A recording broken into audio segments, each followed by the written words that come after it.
The mirror in the empty room. It was a room no one cared about. No one went in there, no one cleaned it. It served as a storage space for old boxes, dusty furniture, and forgotten items. But in the middle of the room stood something strange, an old, ornate mirror. It had always been there, no matter what anyone moved or changed. No one knew who brought it or why. One evening, I was home alone.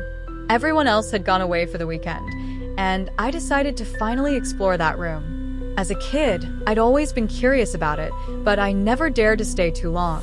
This time, I grabbed a flashlight and stepped in. The mirror stood in the center of the room. It was huge, larger than I remembered. Its frame was decorated with odd carvings that looked like twisted faces. When I stepped closer, I noticed it reflected the room differently. Everything was almost the same, but with subtle changes, boxes in different corners, strange paintings on the walls.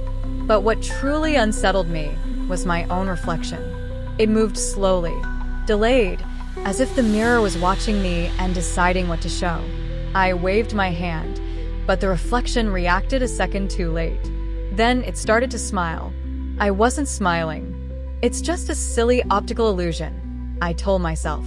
But the longer I looked, the stranger things became. A shadow appeared in the corner of the mirror, one that didn't exist in the real room.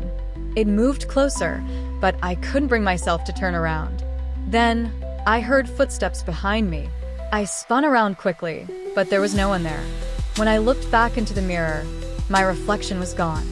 Instead, I saw myself standing with my back to the mirror, as if I was the one inside. A chill ran down my spine. Someone was standing behind me. It wasn't human, it was the shadow. It reached out a hand toward me and whispered, "Your world for me, my world for you." Before I could run, my flashlight went out, and the mirror, it started to fade until it vanished completely. The next morning, they found me standing in that room, frozen in place, staring at the wall. The mirror was gone, but sometimes, when I'm home alone and walk past that room, I hear footsteps and faint knocking, as if someone on the other side is begging to be let out.